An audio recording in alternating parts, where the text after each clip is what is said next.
Hello students, welcome to the steno tutorial. SSC skill test grade C के लिए 100 शब्द प्रति मिनट की गति से 1000 शब्द। लेखक हैं रामधारी गुप्ता। डिक्टेशन 5 सेकंड से स्टार्ट होगा।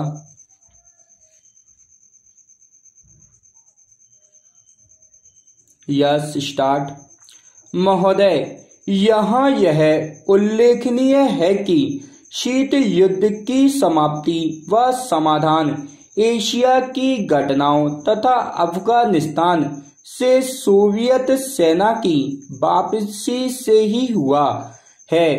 अफगानिस्तान में लंबे अरसे तक चला युद्ध सोवियत संघ के अस्तित्व के लिए कष्टदायी और मुश्किल हो गया।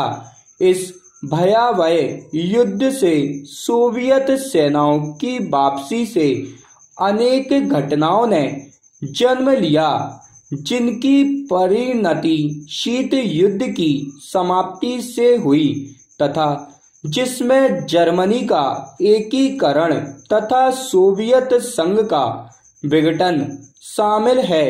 संक्षेप में शीत युद्ध का और इस तनाव का एशिया की एकता पर दूरगामी प्रभाव पड़ा। एशिया के सभी देश यह चाहते थे कि क्षेत्र में शांति बनी रहे। चीन और सोवियत संघ का सीमा विवाद, चीन और वियतनाम का झगड़ा और भारत व चीन का सीमा विवाद उस सीमा की परिस्थितियों को स्पष्ट करता है। इस तरह से पाकिस्तान पूरी तरह से थाईलैंड और फिलीपींस के साथ अमेरिका के खेमे में चला गया था। जापान अपने आर्थिक और व्यापारिक संबंधों के कारण पश्चिम के देशों में सामीप्य स्थापित कर रहा था। इससे एशिया की एकता को एक नया धक्का लगा है, क्योंकि एशिया के देश अलग अलग खेमों में बट गए थे। 1960 के दशक में एक नया मोड़ आया, जब शीत युद्ध के समय में आसियान के नाम से एक नए गुट का प्रादुर्भाव हुआ। इससे दक्षिणी पूर्वी एशिया के देशों में नए आर्थिक और सुरक्षा संबंधी प्रयास किए गए। इन देशों में सांस्कृतिक एकरूपता की वजह से भी एक नए गुट ने जन्म लिया, लेकिन यह कहना कठिन होगा कि इन दक्षिण पूर्वी एशियाई देशों से समूचे एशिया की पहचान या एकता बनाने में सहायता मिली है या उससे धक्का लगा है, क्योंकि इन देशों ने अपनी नीति बहुत स्पष्ट नहीं की और केवल अपने ही गुट के अंदर भूमिपुत्र नीति को जन्म दिया। भारत भी अब आसियान का सहयोगी सदस्य बनने जा रहा है। Paragraph change. भारत की पहल से दक्षिण एशियाई सहयोग संगठन सार्क की स्थापना सन 1985 में की गई, जिसके फलस्वरूप पड़ोसी देशों के आपसी सहयोग के लिए नया वातावरण तैयार हुआ। यह प्रयास सनई सनई उपयोगी रूप लेता जा रहा है, जो एशिया की पहचान बनाने की ओर महत्वपूर्ण कदम है। व्यापार, निवेश, तकनीकी ज्ञान, संचार माध्यमों में बढ़ोतरी ने विश्व गांव के विचार को भी पैदा किया। बढ़ते हुए व्यापार, निवेश, संचार एवं विज्ञान की आधुनिक तकनीकों ने पूरी दुनिया में एक दूसरे पर निर्भर रहने के नए विचारों को जन्म दिया। अंग्रेजी भाषा, हॉलीवुड, कंप्यूटर्स और उपभोक्ता संस्कृति ने पूरे विश्व को प्रभावित किया, जिससे देशों में फासले कम हुए, संस्कृति और सभ्यता भी प्रभावित हुई। हो सकता है कि इसके अच्छे परिणाम न हो, ऐसा भी आशंका की जाती है। उदाहरणतः जापान दूसरे महायुद्ध तक अपनी संस्कृति और सभ्यता व संयुक्त परिवार जैसी आधारभूत सामाजिक मान्यताओं को केवल अपनाए हुए नहीं था, बल्कि उससे चिपटा हुआ था। लेकिन जापान जैसे सभ्यता वाले देश भी यूरोप के प्रभाव से बच नहीं सके। Paragraph change.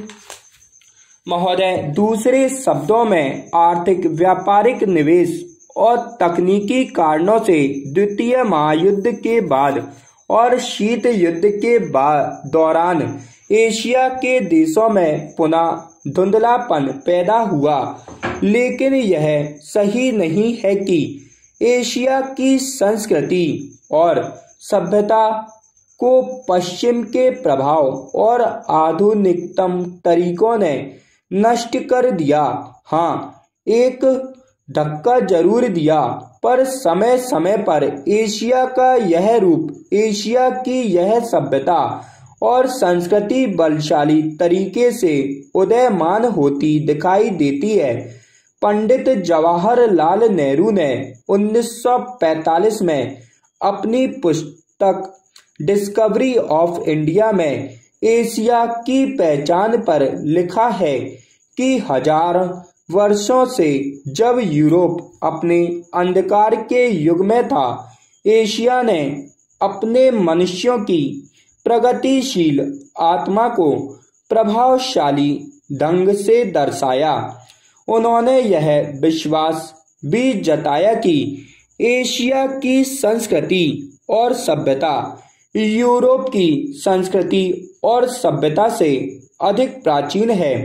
आज के दिनों में भी चीन के नेता अपने यहाँ आध्यात्मिक क्रांति की बात करते दिखाई देते हैं और अपने आर्थिक विकास को भी प्रतिबिंबित करते हैं। मलेशिया के प्रधानमंत्री भी बड़े गर्व के साथ मलेशिया के रास्ते की बात करते हैं और आधुनिकता और पारंपरिक संस्कृति के मिश्रण से मलेशिया का विकास करना चाहते हैं। भारत के प्रधानमंत्री भी मध्य मार्ग की बात करते हैं, जिसको वे भारत का पारंपरिक विचार कहा करते हैं। वियतनाम के यशस्वी नेता भी साम्यवादी विचारधारा को पारंपरिक सहिष्णुता के अनुसार ढालना चाहते थे। एशिया के इन सब नेताओं की समय समय पर की गई घोषणाओं का वर्तमान संदर्भों में पूरा अर्थ लिया जाना चाहिए, जो एशिया की पहचान को नए सिरे से बनाने में सहायक सिद्ध हो रहा है। Paragraph change. यहाँ पर भी बताना उचित होगा कि हाल के वर्षों में एशियाई देश, विशेष रूप से पूर्वी एवं दक्षिणी पूर्वी एशिया के देश, एशिया के सुदृढ़ देशों के रूप में उभरे हैं और इन देशों के आर्थिक विकास की दर विश्व के सभी किसी भी अन्य देश के आर्थिक विकास की दर से अधिक है तथा जिनके आने वाली शताब्दी में विश्व आर्थिक व्यवस्था के निर्माताओं के रूप में उभरने की आशा है। आर्थिक सफलता की इन कहानियों का श्रेय मुख्य रूप से अनुशासित कार्य, किफायत एवं बचत की ऊंची दरों जैसी एशियाई विशेषताओं को जाता है तथा इनसे देशों की जनता के जीवन स्तर में सुधार आया है और एशिया की पुनः खोज जैसा वातावरण बन रहा है। एशिया के देशों में अब आपसी भाईचारे की भावना उभर रही है और इससे ये देश परस्पर निर्भर हो रहे हैं तथा शीत युद्ध के प्रभाव से मुक्त होते जा रहे हैं। हमारी सरकार ने अपने एशियाई पड़ोसियों के साथ बेहतर संबंध बनाने में पहल करके इस बदलते रुख के प्रति सकारात्मक रवैया अपनाया है। इन सब प्रश्नों का जवाब आज उपलब्ध नहीं है, लेकिन शनैः शनैः इन प्रश्नों में ही इसके उत्तर मिलेंगे। एशिया अपने इन प्रश्नों के उत्तर में एक नए एशिया को जन्म देगा और अपनी एक नई पहचान बनाएगा।